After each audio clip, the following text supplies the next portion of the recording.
Hey, grade 6. So this is the next book I was going to read to you. It's called Where the Mountain Meets the Moon. It's by Grace Lin, has a dragon in it. It's a really neat book, and in addition to being a really neat book, it has lots of nice full-colored pictures in it. So I thought I would start reading it to you, even though we're not together. So, story time. Chapter 1.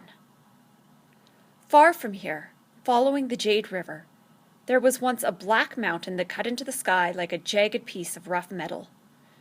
The villagers called it Fruitless Mountain, because nothing grew on it, and birds and animals did not rest there. Crowded in the corner of where Fruitless Mountain and the Jade River met was a village that was a shade of faded brown. This was because the land around the village was hard and poor. To coax rice out of the stubborn land, the fields had to be flooded with water. The villagers had to tramp in the mud, bending and stooping and planting day after day. Working in the mud so much made it spread everywhere, and the hot sun dried it onto their clothes and hair and homes. Over time, everything in the village had become the dull color of dried mud. One of the houses in this village was so small that its wood boards, held together by the roof, made one think of a bunch of matches tied with a piece of twine. Inside, there was barely enough room for 3 people to sit around the table, which was lucky, because only 3 people lived there. One of them was a young girl called Min Li. Min Li was not brown and dull like the rest of the village. She had glossy black hair with pink cheeks, shining eyes always eager for adventure, and a fast smile that flashed from her face. When people saw her lively and impulsive spirit, they thought her name, which meant quick thinking, suited her well. Too well, her mother sighed, as Min Li had a habit of quick acting as well. Ma sighed a great deal, an impatient noise usually accompanied with a frown at their rough clothes, run-down house, or meager food. Min Li could not remember a time when Ma did not sigh. It often made Min Li wish she had been called a name that meant gold or fortune instead. Because Min Li and her parents, like the village and the land around them, were very poor. They were barely able to harvest enough rice to feed themselves, and the only money in the house was 2 old copper coins that sat in a blue rice bowl with a white rabbit painted on it. The coins and the bowl belonged to Min Li. They had been given to her when she was a baby, and she had had them for as long as she could remember. What kept Min Li from becoming dull and brown like the rest of the village were the stories her father told her every night at dinner. She glowed with such wonder and excitement that even Ma would smile, though she would shake her head at the same time.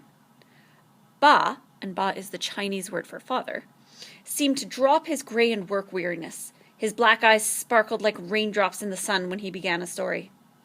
Ba, tell me the story about Fruitless Mountain again, Min Li would say, as her mother spooned their plain rice into bowls. Tell me again why nothing grows on it. Ah, Min Li's father said, you've heard this so many times. You know. Tell me again, Ba, Min Li begged. Please. Okay, he said, and he set down his chopsticks, his smile twinkling in a way that Min Li loved. The Story of Fruitless Mountain. Just getting it so you can see the picture. There we go. Once, when there were no rivers on the earth, the Jade Dragon was in charge of the clouds. She decided when and where the clouds would rain upon land and where they would stop. She was very proud of her power and of the reverence the people of Earth paid her. Jade Dragon had 4 dragon children, Pearl, Yellow, Long, and Black. They were large and strong and good and kind.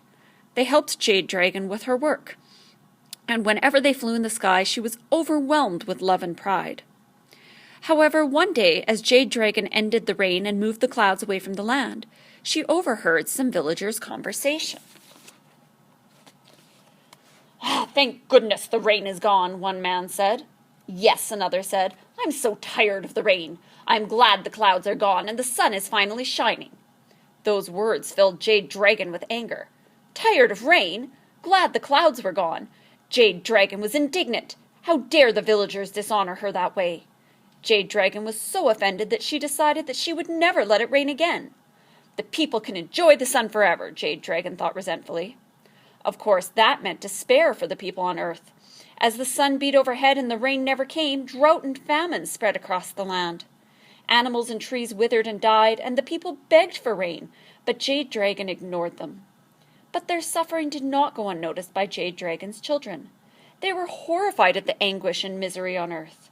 One by one they went to their mother and pleaded forgiveness for the humans, but even their words did not soften their mother's cold heart. "We will never make it rain for the people again," Jade Dragon vowed. Pearl, Yellow, Long, and Black met in secret. "We must do something to help the people," Black said. "If they do not get water soon, they will all die." "Yes," Yellow said, "but what can we do? We cannot make it rain. We cannot dishonor Mother with disobedience." Long looked down at the earth. "I will sacrifice myself for the people of Earth," he said. "I will lie on the land and transform myself into water for them to drink."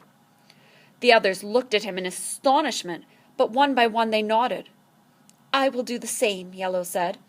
"As will we," Pearl and Black said. So Jade Dragon's children went down to earth and turned themselves into water, saving the people on the earth. They became the great 4 rivers of the land, stopping the drought and death of all those on earth. But when Jade Dragon saw what her children had done, she cursed herself for her pride. No longer would her dragon children fly in the air with her or call her mother. Her heart broke in grief and sadness. She fell from the sky and turned herself into the Jade River in hopes that she could somehow be reunited with her children.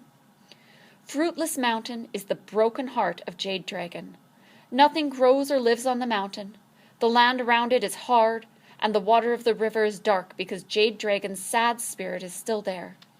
Until Jade Dragon is no longer lonely and is reunited with at least one of her children, Fruitless Mountain will remain bare. "Why doesn't someone bring the water of the 4 great rivers to the mountain?" Minli asked, even though she had asked this question many times before. Every time Ba told the story, she couldn't help thinking how wonderful it would be to have the mountain blooming with fruit and flowers, bringing richness to their needy village. Wouldn't that make Jade Dragon happy? "When Jade Dragon's children turned themselves into water," Minli's father said, "they were at peace and their spirits were released. Their spirits are no longer in the water. So Jade Dragon cannot find them in the rivers. Over 100 years ago, a man tried to reunite them by taking stones from the mountain to the rivers." "That man was not taking the stone for a dragon's spirit," Minli's mother cut in. She never quite approved of Ba's stories, as she felt they made Minli impractical and caused her to daydream. "My grandmother told me he was an artist. He took the mountain rock to carve into inking stones." And that's from the Chinese and Japanese way of writing, which looks like this here, is done with ink and a brush. So in order to do that, what they would do is they would take like dark stones and they would hit them and mix in water, and that would make ink they could dip their brush in to make. This is actually backwards because of the video, but you get the idea. "Did he ever come back?" Minli asked. "No, it probably did not make good ink," Ma sighed. "He probably found something finer elsewhere. I bet the bronze on his horse's saddle was worth more than we will ever have." Ma's sighs made Minli wish that every rock of Fruitless Mountain were gold, and she couldn't help asking, "Then how will Fruitless Mountain ever grow green again?" "Ah," her father said, "that's a question you will have to ask the Old Man of the Moon." "Oh, tell that story next," Minli begged. "Whenever I ask something important, people say, 'That's a question you'll have to ask the Old Man of the Moon.' Someday I will ask him." "The Old Man of the Moon! Another story! Our house is bare and our rice hardly fills our bowls, but we have plenty of stories." Ma sighed again. "What a poor fortune we have." "Maybe," Ba said to Minli, glancing at Ma, "I'd better tell you that story tomorrow." And that's the end of chapter 1. We'll do chapter 2 tomorrow.